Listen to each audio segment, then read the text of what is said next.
I just want you to imagine, we're just going to imagine that we're 19 years old and we've published an award-winning book, and then we are honoured at the White House. Let's just imagine that for a minute. And then we open our eyes and see Leela, who is living this dream. I'm yeah, I can't believe that. It's so surreal to me.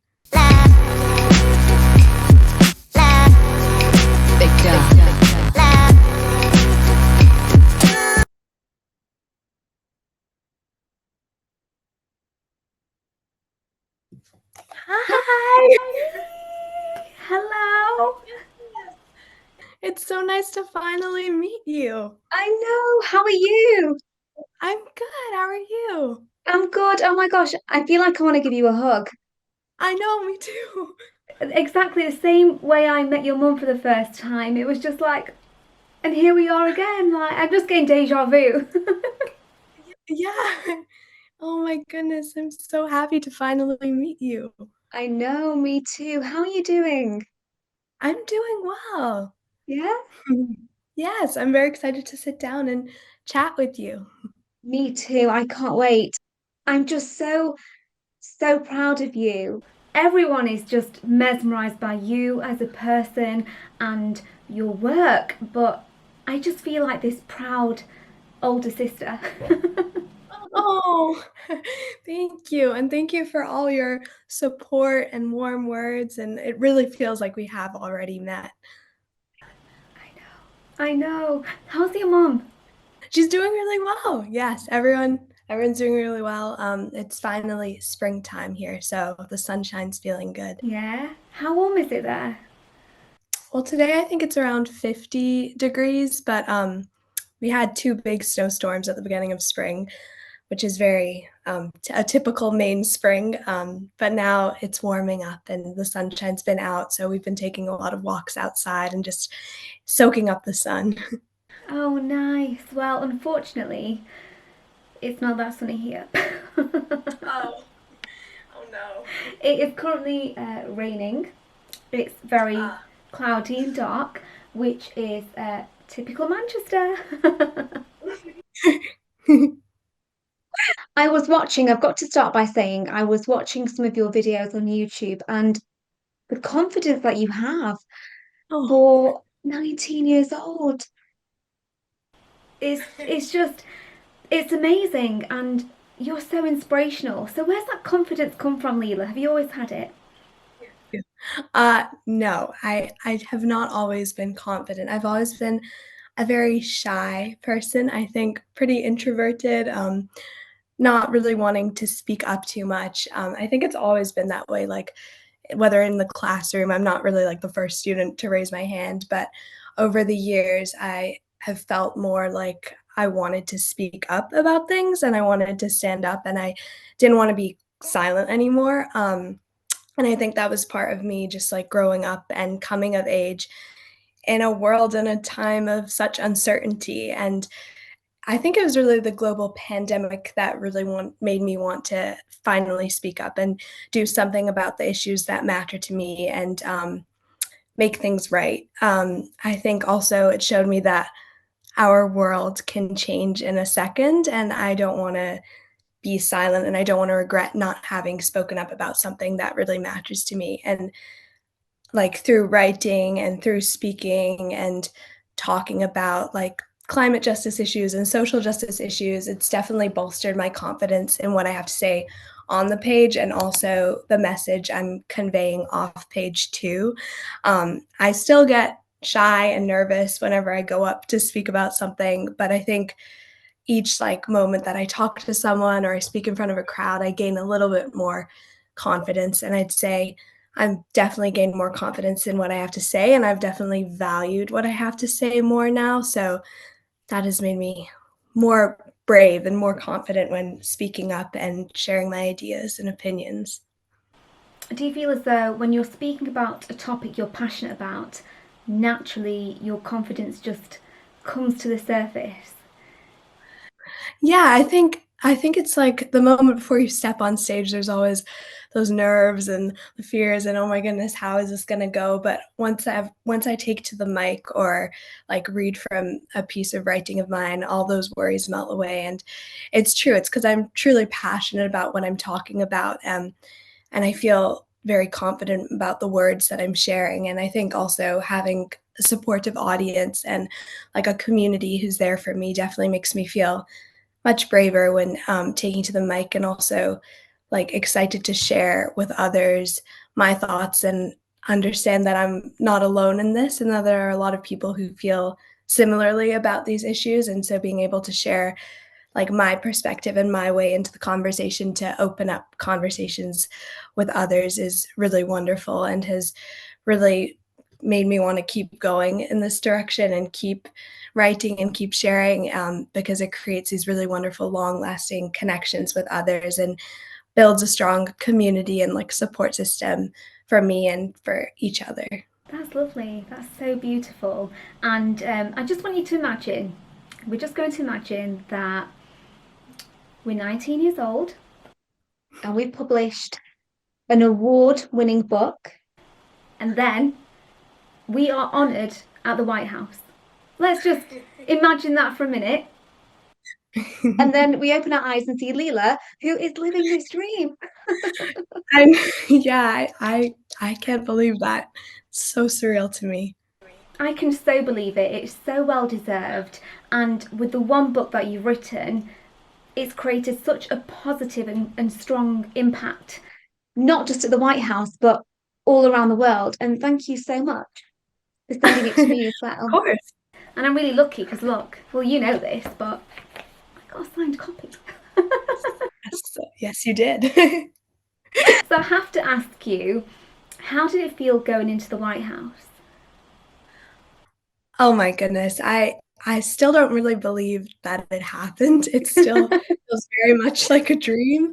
Um, it was an experience that I will forever treasure.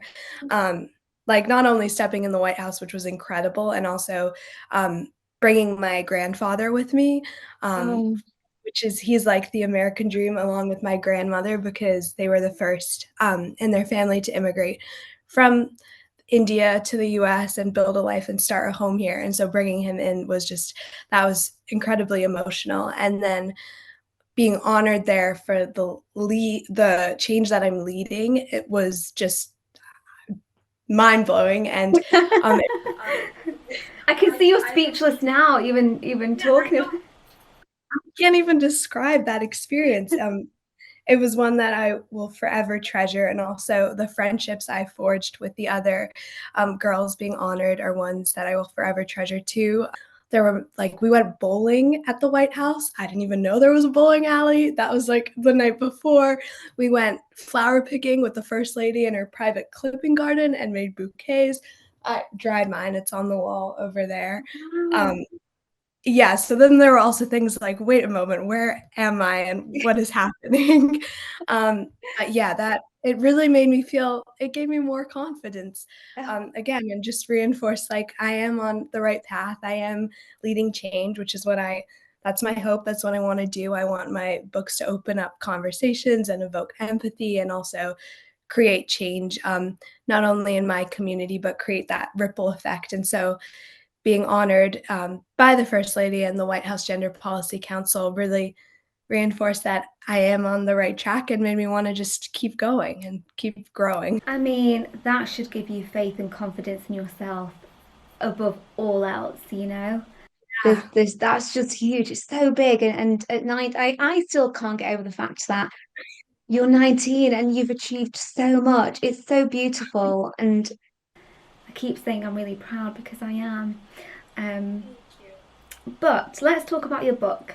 Now, there's four short stories in your book. Which one's your favourite? Do you have a favourite? I have been thinking long and hard about this question, but I don't think I can pick a favorite. Um, I feel like I know all these 4 characters really well, Yeah. and, um, like each of them have taught me something. Together, they've all taught me kind of to be brave and to be curious. And as they navigated their ways around their own worlds, I was navigating my way around the page. And I feel like we grew together, and we had this growth and understanding of how we wanted to each use our different forms of art as activism to enter the climate and social justice conversation and spaces. And so I don't feel like I can pick a favorite. I love them all. My goodness, it's a very tough.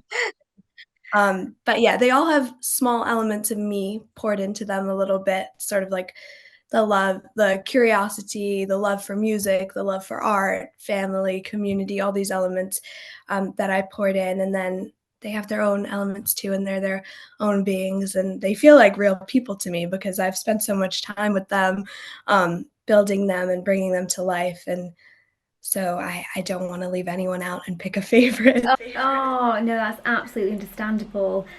Each of the four short stories, they're your little babies in a way, Yes, they you are. know, so you can't pick a favorite child. Mhm. Yeah, exactly. Um, and especially because they're your ideas, you've given birth to these ideas, to these stories, to these characters as well. So I can understand that would be very, very hard to pick. And I was wanting to talk to you about the strong sense of neighborhood and community throughout all of your stories, which you've just briefly touched upon. Tell me more about this and why it's so important to you, because that's one theme that I really recognized throughout all of the stories, and I loved it because I feel as though as time's gone on and as I've become older, that sense of community and especially neighborhood has just kind of just fizzled away. Is this something that's quite strong in your life? Talk to me about that. I'd love to know more. I think that community is something that's incredibly, incredibly valuable. Also, to not feel so alone in difficult times and to be able to, reach for others and find that support and understand that you're not alone in a certain feeling, whether that be like a feeling of grief or going through a global pandemic or any issue, big or small. Um, I think I've always had such a wonderful sense of community. And people around me who really support and value what I have to say. Um, and after moving, I was born and raised in London, Yes, I and know. Way. and I moved to Maine 6 years ago. Leela, can I just say, can you please come back? Like the UK needs you. Thank you. Yes, I do want to. I want to come back very soon. I feel like talking to you feels like a having a piece of home here in Maine. Oh, through a screen, but I'm here. I'm here. So after coming to Maine, I think what made the transition or the move so seamless, sort of, was because I found community straight away. And I think that's what made this place really feel like home. And it didn't feel like, oh my goodness, I've just moved across oceans to a completely new country, like a new school, a whole new way of life. And that community is the Telling Room community. So the Telling Room is the organization through which I wrote Changes in the Weather through their Young Emerging Authors Fellowship. They're a youth literary nonprofit based in Portland, focused on empowering youth voices and publishing their work and sharing their stories with the world. And when I found that community, Maine immediately became home. And I think that finding community and finding those people where you feel like you belong and you feel safe really can turn a place into a home. And um, I think that community is incredibly valuable. And so that was an element I really, really wanted to bring into Changes in the Weather, especially talking about a really overwhelming and crucial conversation of climate crisis and all their interconnected social justice issues. It felt like community also brings a lot of hope and a lot of light in these trying times, and being able to connect with others and just feel safe and feel heard and seen is really, really valuable. And so each of my characters have their own community, whether that be in the first story, like the neighborhood or family. I also consider part of community. even like meeting strangers along the way and just building and forging those relationships, having those people beside you is just it really feels incredibly good to feel seen and to feel heard and to feel valued and also be in a space and surrounded with people where you feel, safe and comforted and you feel like you belong because I think that home is also that feeling. It's not just a tangible place, but it's also finding that feeling of belonging. And I think you can do that by surrounding yourself with community. But also, I think the notion of being accepted and feeling accepted, and essentially picking and choosing and creating your own community, which is so important as well. Throughout life, we're going to pick who we want, and then sometimes someone's only in our lives for a chapter or a page, sometimes a sentence. That's true. Yes. So I think that's really it's really nice that you've managed to do that. I'm sure as the years go on and you publish more work, your community and your support group is just going to get stronger. And I can't wait to see what Thank happens next. I've actually done some research on the telling room because I know you mention it quite a lot, especially, in your acknowledgements. It's lovely to see their support, how they support you, and they're big fans of yours, Leela. Yes. As we all are, by the way. Oh, thank you. Thank you very much. So that's really nice to see. I wanted to ask you, are any of the characters in any of your stories based on people you know? Or influenced by any people that you know? I'm not sure, actually. I think well, like I said, I poured a lot of myself into each of them, and for a long time, I kind of saw all 4 of them as one character, and so I spent a lot of time trying to distinguish them and give them distinct voices and stories and conflicts, a lot of the conflicts being, like, within the relationships with their families and relationships with themselves. I think building each of them, I just kind of drew from observing, Yeah. people, like, even in TV shows and books, like, all the elements, people say that writing is everything, it's, like, everything that you see, and so, an element could be, like, in Ava, I don't know, I could have pulled an element from someone walking on the street one day, or Yeah. I think, like, a lot of it came from observing, um but I think having that strong sense of family was really important to me because family is so important to me. And so I think that's an element that they all have, even though some of their families are kind of, going through like difficult moments in their lives. But just having family be like such at the core and being Mm-hmm. there all the time is an element that's really important to me. And so I guess part of these characters also came from the inspiration of my own family and pulling that in and putting a little bit of myself and then giving them some pieces of the world that I've observed too. I love that. And I think one common thing that writers say is observation Mhm. is just key. Just watching the world around you, people watching, taking notes, and just those moments and characteristics and mannerisms of somebody that you find intriguing or you're curious about actually forms quite a nice character or can slide into a storyline somewhere. So, Mhm. Yeah, I spent a lot of time just observing because, like, I think I was just writing all the time, even when pen wasn't going to paper, just looking around me, taking a walk, watching a TV show, reading a book, all of it, all of those elements somehow made their way, into my novel. so going back to basics essentially, isn't it? Reading a book, going for a walk, watching a TV show, not scrolling on social media, not being absorbed into mindlessly just, scrolling away, but actually going back to real words on a real page and Yes. watching a real TV show on the television, not on your Mhm. phone. So going back to basics Mhm. and going back to nature, walking. Yes, I spent a lot of time in nature, and I think that's when I moved to Maine, I immediately fell in love with the natural world.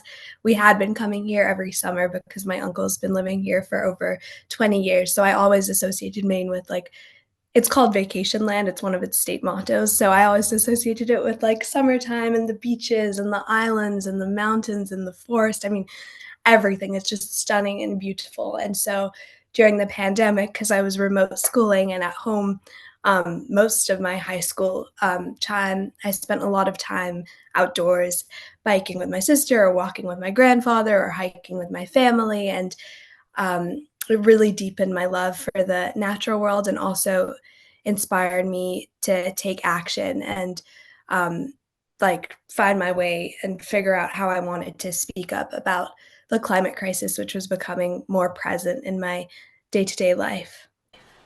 Wow. Well, I want to read to you my favourite line in the whole book because this is a line that really I reread it a few times and I could resonate with it quite a lot, and it is: the biggest difference between me and him is he never lets the past hurt him. From Mhm, the story Wind.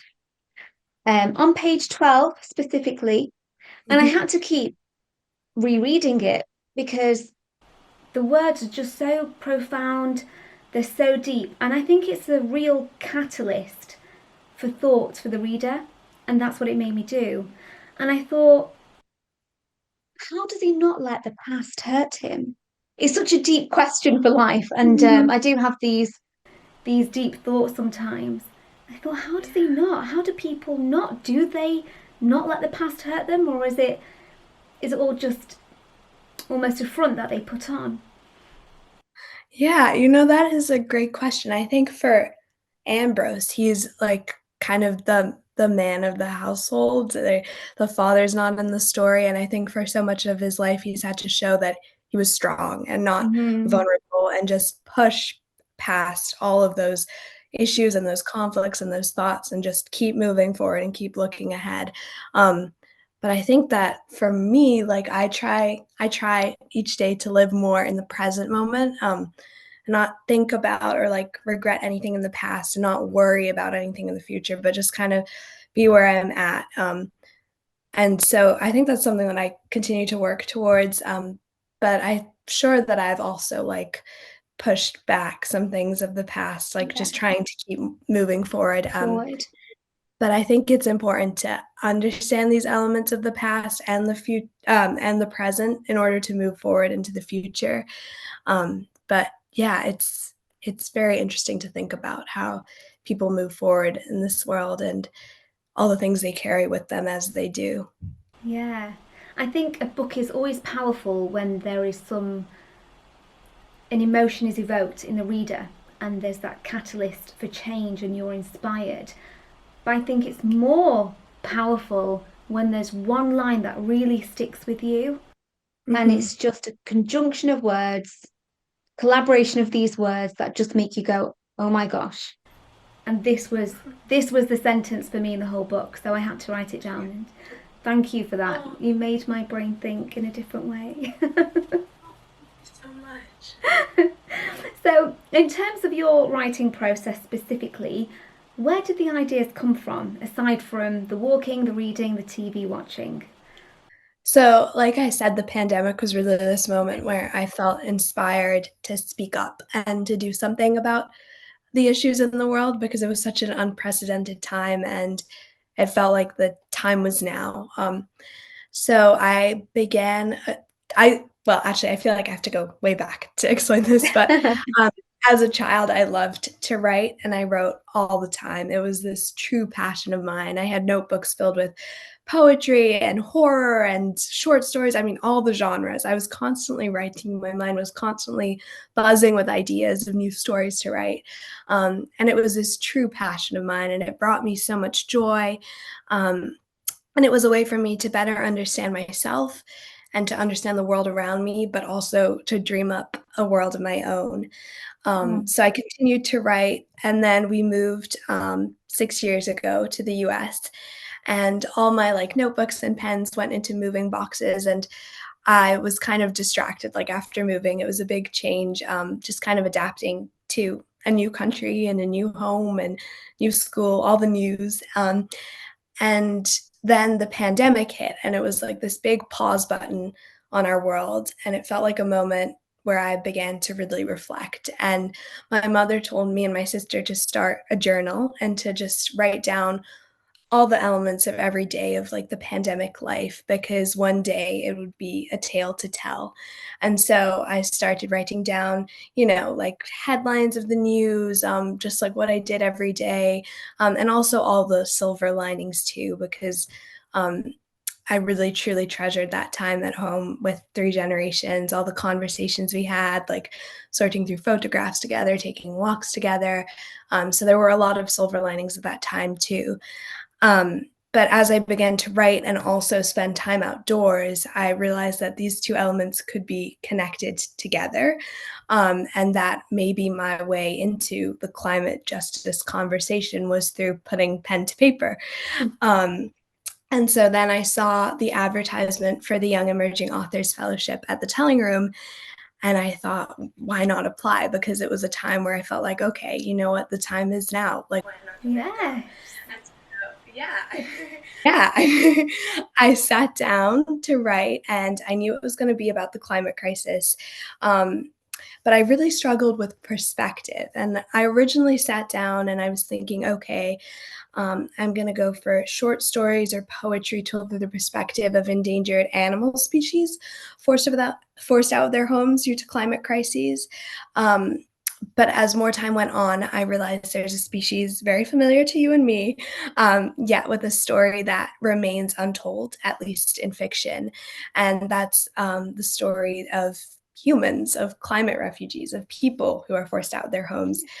Um, and I really wanted to do this because I really wanted to turn statistics into stories, because I feel like statistics often go to the brain, but stories always go to the heart.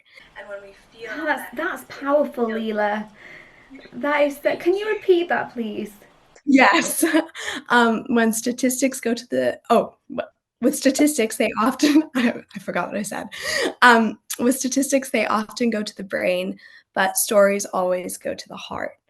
Um, and I feel like when we feel that connection to a story, a character, a place, we feel that empathy and we feel that urge to act. And so I wanted to create for humans, with stories of their own, and show that they're, human beings like you and me. And taking away the climate crisis backdrop, they have, they're just like sisters and friends and a mother, and they have hopes and dreams and struggles. They have good days and bad days. Because I think as humans, we often find it hard to empathize when we can't see ourselves in certain situations. And so by creating characters where you can find yourself, even if it's just an element like, oh, yeah, I know what it's like to have an older sister, or I know what it's like to go through grief, or I know, like, even the smallest elements, just to feel that connection and understand that with these climate crises, it could be you too, and bring that like even closer. So that was what I wanted to do when I originally sat down. And when I had that idea of perspective and the voice that I wanted to tell these stories from, it was immediately like, then it just flowed and it came out of me and it Wow. really clicked. Yes. So it started with one story, grew to two, then three, then four, and then I said, okay, I'm gonna stop at four. But yes, And I think I know the answer to this next question I'm going to ask you, but it is your mum your biggest inspiration?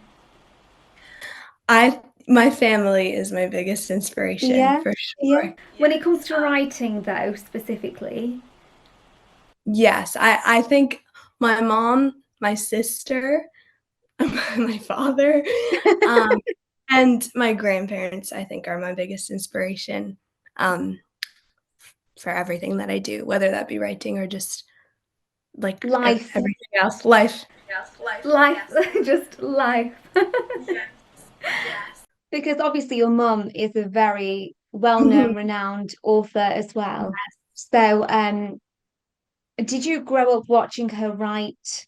And how was that for you, just to see your mum and her books, and then you and your books? Like this is just, it's just so generational and so lovely. Yes. Yes, I grew up in a home with so many bookshelves, so many books on those Wow. shelves.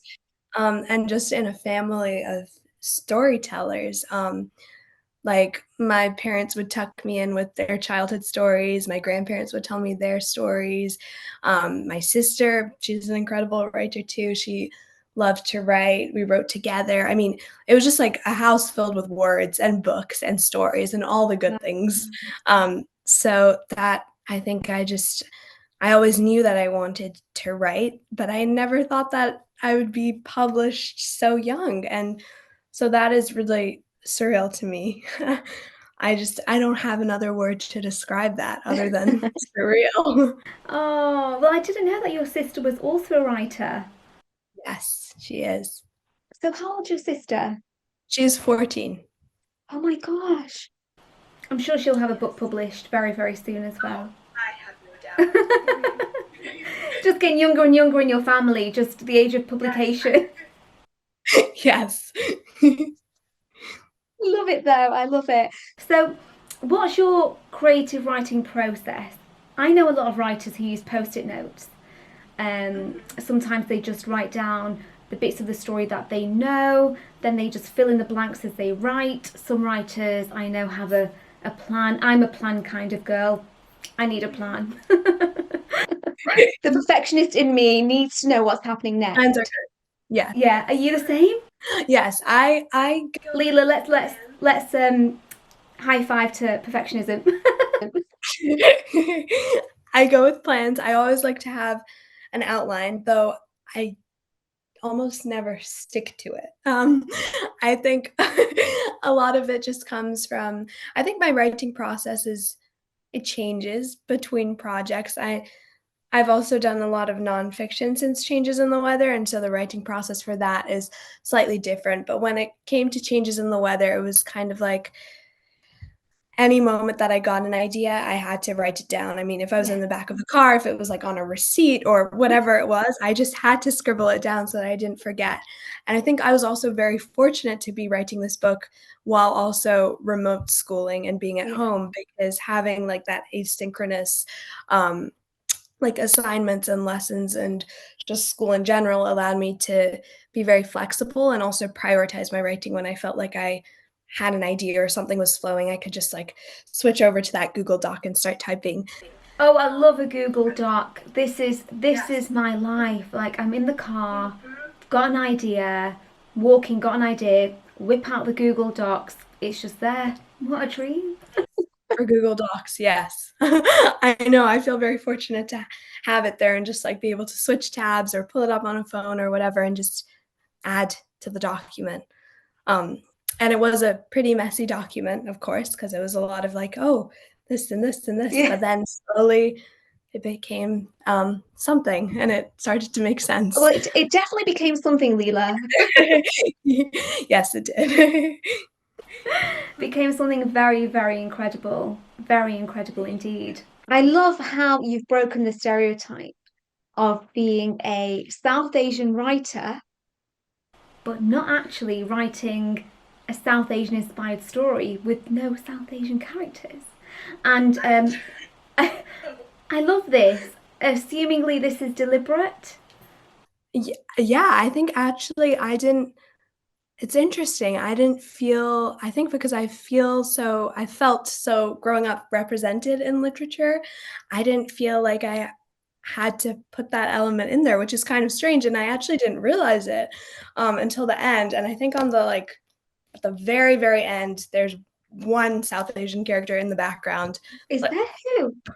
yes, it's, like, such a short line, it's, on page 152 the 2 sisters I'm not gonna spoil anything, but the 2 sisters in the bar, and she says, "You're gonna do that for me one day, Charu Ben."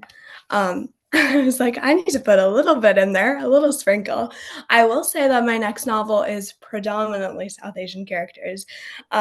It's interesting because people say that with your first book, you really draw from yourself, but I feel like I've done this the other way around, so my Yeah, second book will be more like that, but I think it was interesting that I think it's also really wonderful that I didn't feel like the that I felt need. so represented in books and, Yeah, from a young age, like, I grew up seeing myself in books, um, I did want to make that like I did make 3 of my 4 protagonists young women of color because I also wanted to talk about like how connected racial justice is with climate justice.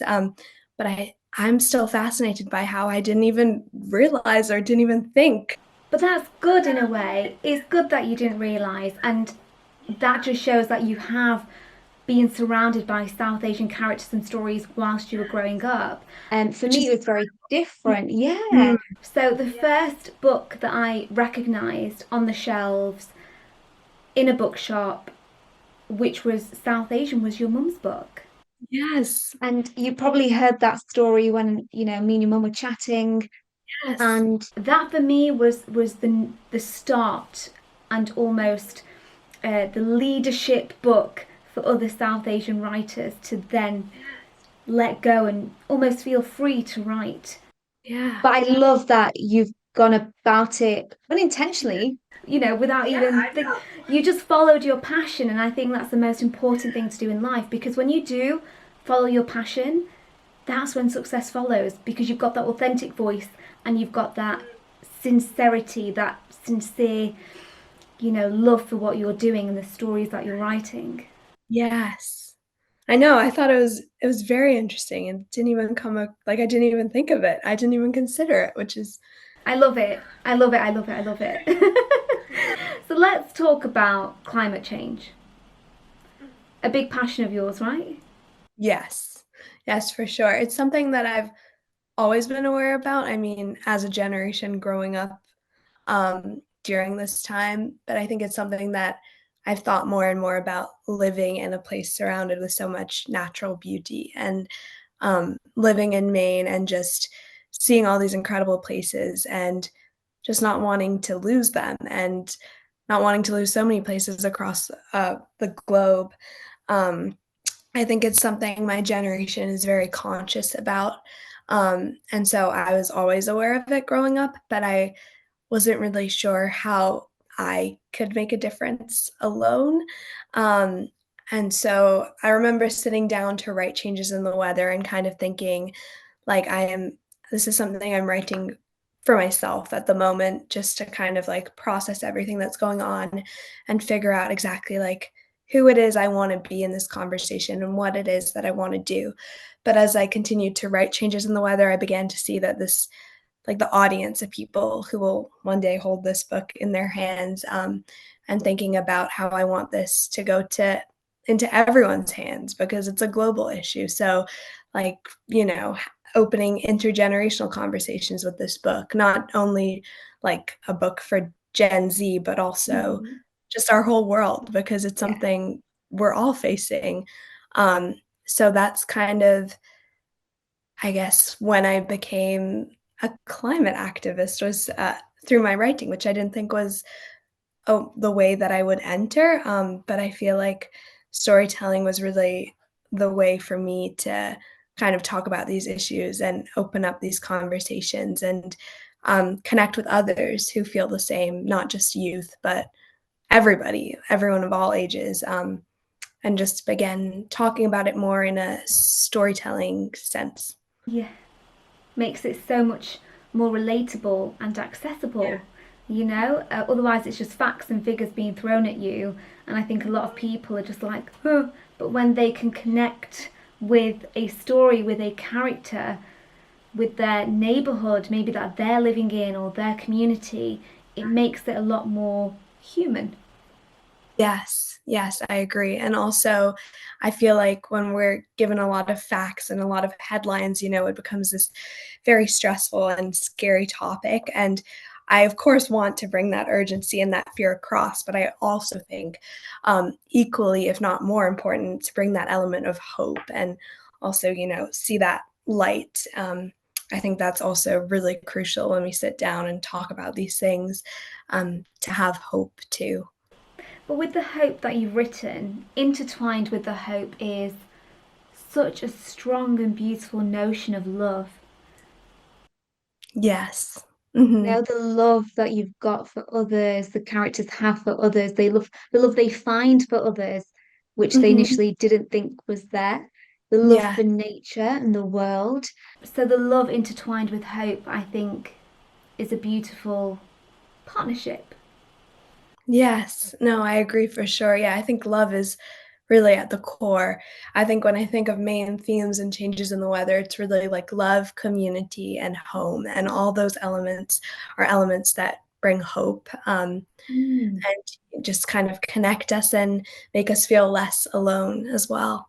So aside from writing, what changes do you personally implement to make improvements with climate change and the world? Aside from your award-winning writing.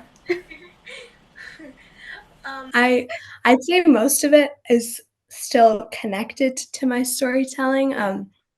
After Changes in the Weather came out, I spent that following year kind of going all over the state of Maine and speaking in like high school classrooms and libraries and at the state house and at climate conferences, just sharing my experience and like how I became an activist.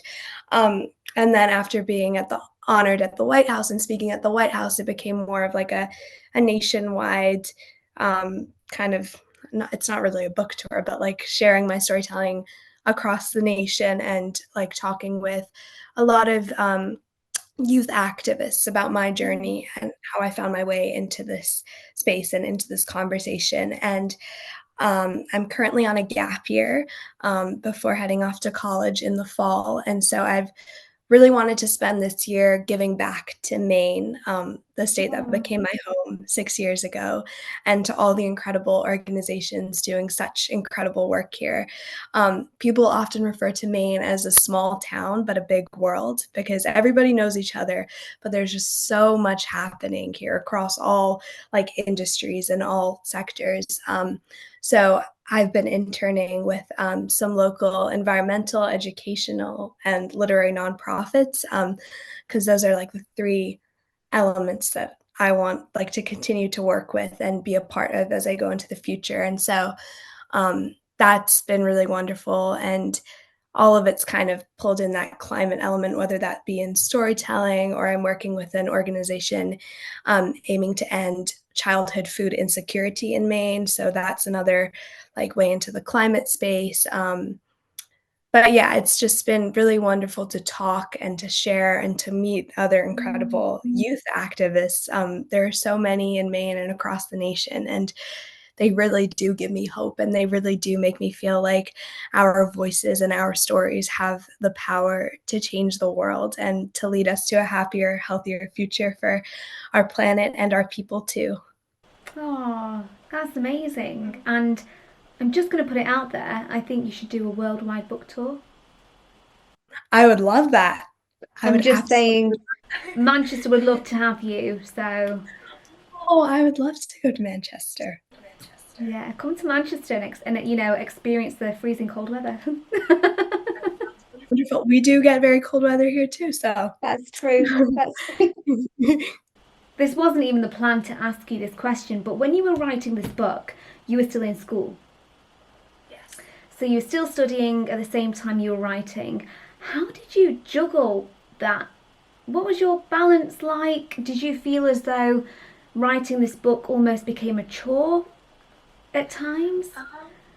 It was very challenging. It was my junior year of high school, which is a pretty tough year because you start to have those conversations about, like, college applications and tests and, like, there's quite a lot of workload.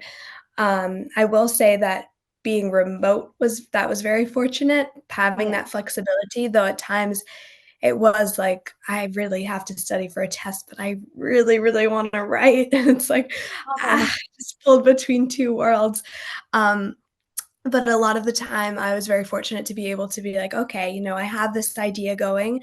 I really wanna prioritize my writing," which I think is something really important and something that I like, continue to struggle with, like, really carving out the time and making the time to write, and so, during that time, if I had an idea, I'd be like, "Okay, I'm gonna write this, and then I'm gonna come back to this assignment," and, that like, because I feel like when you have the idea flowing, it's just so important to go with that flow, and then there were moments where I had writer's block, and I came to a stop, and I was kinda stuck, but I was obviously still subconsciously not consciously thinking about it, but still writing in a way, like, Yeah. even while doing schoolwork, something was happening there because then, like, a light bulb moment would happen and I'd write again, but I think it was pretty challenging, balancing the 2, and yeah, it felt like being a junior in high school, but also being an author. It was like, how are these 2 things happening at the same time? But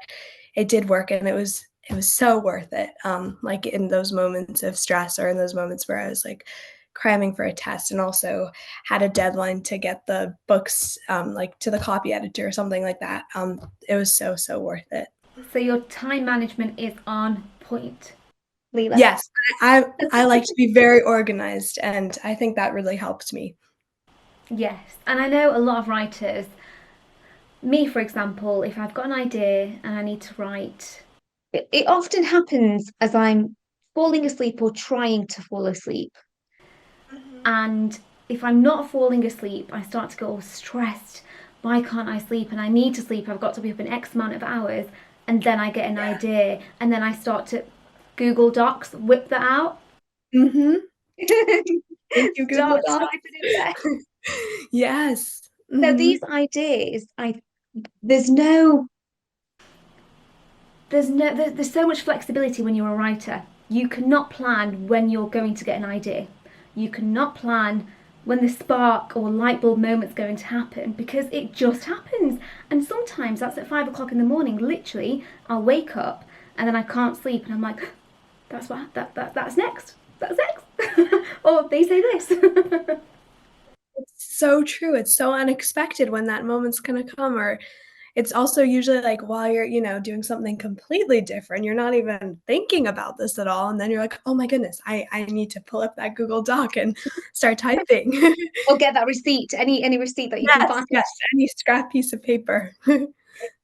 Literally, my scrap piece of paper could make a big fat file. And I think, why don't I just carry around a notebook like a normal person? But then I think, oh, I don't want to carry something else.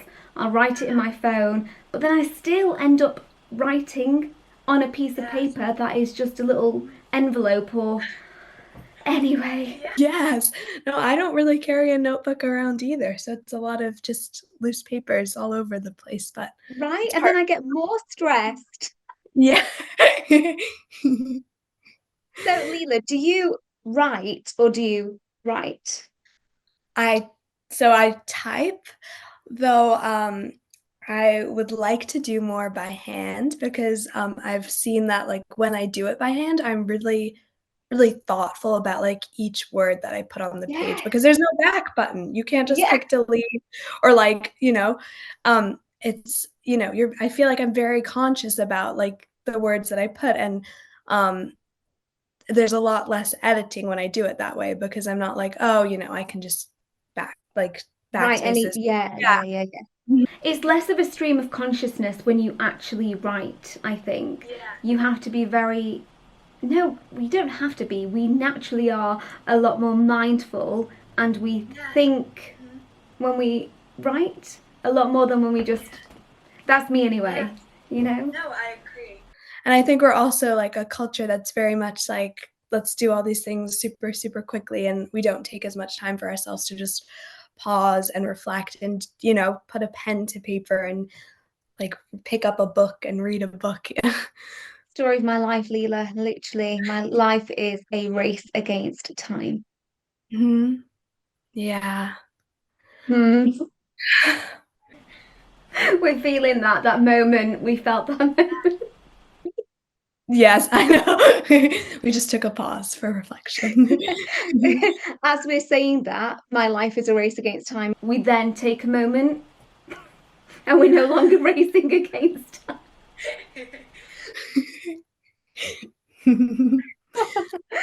Oh, so assumingly you like to read, Yes, I do. do you have time to read with all your work and school and writing? I do, not as much as I would like. I would like to just have time to just flop onto a couch and just read and read and read. But it does get busy. But I do love to read, and I love to read a lot of historical fiction. Uh-huh. Um, it's my favorite genre. Um, I feel like it has a sort of timeless element to it because a lot of the themes seem to be pretty relevant to life now too. And I think looking at historical fiction and how authors go about perspective also really inspires me when I think about character voice and like character voice during conflict. So that's my favorite genre. But I do like to read a lot of young adult fiction and poetry, and I'll bounce around genres, but historical fiction is my favorite. Amazing. And if your life was a book, Oh, oh, what genre would it be? that's a great question. It I is, feel isn't like, it? yeah. I feel like it would be so many genres. Mm, I feel like because I feel like there are so many different things that have happened in my life, and, like, as I've changed as a person, the genre has perhaps changed too, and so I feel like it would be a mix of so many genres and so many yeah. ideas. That's a very interesting question. I'm gonna keep thinking about that one. Yes. And let me know if you come to a Yes, conclusion. I'd I love to will. know. What genres would yours be? Oh. I didn't think you'd ask me the question. Or you can think about it too and let me know. Yeah, I think, yeah. Let's both think about it in the next interview, next chat we have. That sounds We, great. yeah, we'll address that. Yes. So, what is your favorite weather? Mm. I love the weather in the autumn in Maine because you've still got that warmth of the summer and you've got a little cool breeze of the winter coming in, and the foliage is just stunning and so beautiful. And also, most of the tourists have left, so the beaches are a little more empty and it's just quiet and calm. But I think like just having warm weather with a gentle breeze is my favorite weather. Nice. I mean, autumn in Maine sounds very different to autumn in Manchester. Is it very cold or It's ah, it's not the autumn it should be most of the mm, time. Even summers here sometimes aren't summers. So I think the yeah. weather just decides on the day what's going to happen. We've had quite a lucky few days of Mhm. warmth and a slight bit of sunshine. So that's been good. But I think, well, as you know, with climate change and global warming, all the things happening around the world, I'm not surprised the weather's quite confused. Yeah, no, I don't blame the weather. No, no. So we can't complain, can we? When we're the Yeah. ones that have really done so much damage Mm, to the yeah, world. So mm, yeah. that's true. I feel as though this is getting deep again, but I feel as though the weather almost has an emotion and a feeling, and that's why it's not acting the way it should, some would say. You know, Yes. especially in the UK when it's summer, it's not always sunny. When it's spring, it's not doing what it should be doing according to science and past experiences. I feel as though the weather's quite sad. I love that, and I agree.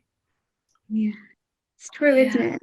Mhm. Hey, well, brighter topics. What are your plans for the future? Um, well, I hope to continue to write. I am currently working on my second novel, Yay! and a children's book. So, What? yeah, I know. I'm multitasking here. We'll see how it goes. So the children's book, is that going to be a picture book or I'm hoping it will be a picture book. So the novel's focused on kind of the Indian side of my family, predominantly South Asian characters that weren't in Changes in the Weather. They're all going to be in this book. Um, yeah. and the children's book is really focused on the French side of my family and my relationships with that side of the family. So it's like the two parts of me. Yeah. So Wow. we'll see what That happens. That sounds amazing. That oh wow, I cannot wait to read both of those books. Oh, thank you. Honestly, and what a beautiful fusion of Indian and French as well. Yes. Do you feel as though you're more connected to your Indian side or your French side? Do they both cultures bounce off each other? How do you feel? I feel very connected to both, I think. I don't think I really ever thought about my 2 cultures so much as I do now. Yeah. But I feel very connected to my Indian culture through, like, my mother and my grandparents, and through my French culture with my father, and also the language, the French language. And yeah, so I think I'm thinking more about all these, like, different elements that make me me, and just wanting to write about them more. Now I'm really thinking about that element, which I guess I wasn't thinking about so much in Changes in the Weather. Although I did put a little French in there, so yeah, there's a little bit. And the South Asian cameo appearance. Of So course. Mhm. Yes, a these are very just little yeah. these are just tasters in this book, ready for your next 10 books that are going to be published. Yeah. Oh. Thank you. So, what advice have you got for anyone at any age wanting to write? Um, I think you have to be brave. I think, writing is something that can feel very vulnerable, and sharing your writing can feel extremely vulnerable. It's something that still feels vulnerable to me, but thankfully, I'm surrounded by a community where I feel very supported and valued whenever I share what I have to say. But I think being brave and, writing about what you're passionate about, and not thinking too much about what others will think of what you write on the page. I think because that can often become like, oh my goodness, if like someone's going to read this, like, what are they going to think? I think start for yourself and start where you're at. Like, meet yourself where you're at, write about what you're passionate about, write whatever you're thinking about. Um, like, don't really censor yourself. Just let it flow, let it come naturally. And um, just don't be afraid. Be brave. I love this. And in all honesty, what I've learned is we can never make everybody happy. There's always somebody that's going to say something, regardless of how much we achieve, or we can do the best things in the world and write the most amazing stories and perform, for me, dancing to the best of my ability, and it doesn't matter. There's always that's just life. That's just human. So I love the advice of just be brave and firstly do it because you're passionate and do it for yourself, and then the rest will just flow. It will, yes. Yeah, that's lovely. But I think it's important, like I said before, to start where you're at and like what story is in your mind and what's flowing. And then, as you get into it, begin to picture like the bigger audience and the people who will hold this book in your hands. And I think it's really important, like during the writing process, to keep imagining your work as a published piece, and to keep imagining it like on a bookshelf or in a home or in the hands of someone, which is something I find so surreal still, that like people hold this book and that it's a see, yeah, I know, I can't believe that. That it's a real object. But I think if you keep like imagining that and manifesting that, it will happen. Like, that positive thinking and that positive mindset, and just imagining your Google Doc as a book. And those receipts as well, let's not forget. And the scrap paper, I will not forget. So really the power of visualization essentially. Really, thank you so, so much. And looking to the future, I would love to get yourself and your mum together in a video. Yes, Seeing as that though, sounds wonderful. yeah, seeing as though we've had you separately, let's bring you together. And then maybe even your sister one day. And Yes, we'll just keep growing. The whole family will hop on the Zoom call. I'm a huge fan of your mum, and I always have been since the inception of Born Confused, Bombay Blues, and more so after we had a conversation in lockdown and Me and your mum were talking for about 2.5 hours, and Mhm. I edited the video, and I think the video on YouTube is approximately 1 hour, 45 minutes. But since receiving your work, I am a big fan of yours as well. And Thank you more so so much. I'm a because, big fan of your work too. oh, thank you. But more so because you're Tanuja's daughter. So it's so lovely. It's so, so lovely. And I'm so inspired by you. I'm so, so proud of you. I can't wait to see what the future holds. Can't wait to read your new books, especially the South Asian inspired ones. But regardless of what you do, I know it's going to be simply fantastic. So thank you, Leela. You. Thank you. It's so wonderful to chat with you and to meet you. And yeah, thank you for everything you do too. No, I think we have to bring our art, our stories into the world, regardless of what format that's in, as long as we provoke a positive change in one person. That's what I say. The world needs more smiles, and that's something I Yes. always say. Anytime I give a speech, the world needs more smiles, and I Mhm. just try to do that throughout all the work that I Yeah. create on the various platforms. And I think you do the same as well. Thank you. Yes, the So, world does need more smiles. and the weather needs more smiles. Yes, the weather needs more smiles.